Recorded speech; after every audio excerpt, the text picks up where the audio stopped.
Hello and welcome to this weekend edition of the Daily Dose of Greek, and today I'd like to tell you about a book which I think many of you will be interested in. It's entitled Myths and Mistakes in New Testament Textual Criticism. It's a series of essays by mostly young scholars in the field of text criticism, and it's edited by Elijah Hixson and Peter Gurry. Elijah Hixson was a former student of mine. He was a student of mine in the Master of Divinity level here at Southern Seminary in Louisville, Kentucky.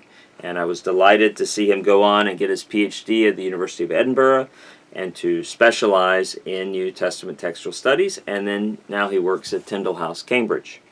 Peter Gurry, who has his PhD from Cambridge, is an assistant professor of New Testament and works with the Text and Canon Institute at Phoenix Seminary.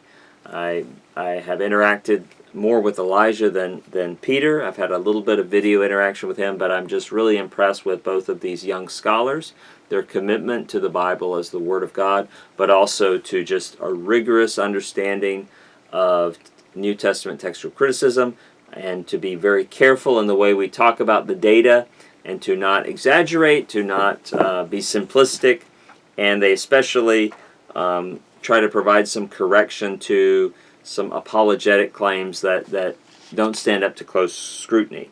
Again, these are people who are inerrantists. They believe the Bible is the inerrant Word of God, but they're wanting Christians to be very careful about the way they speak. And I'll be honest, I've read about half of it.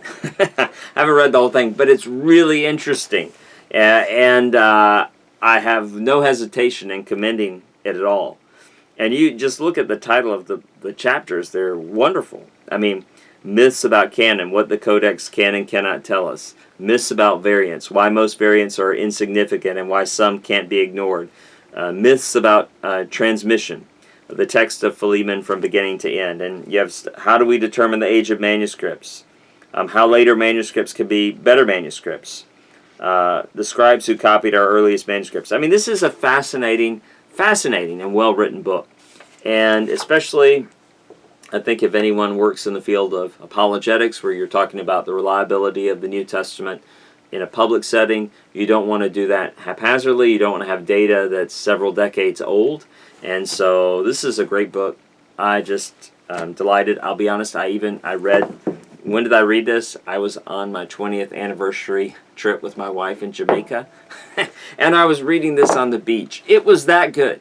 Okay, so I commend it to you, and maybe I'll have time to finish reading it myself soon.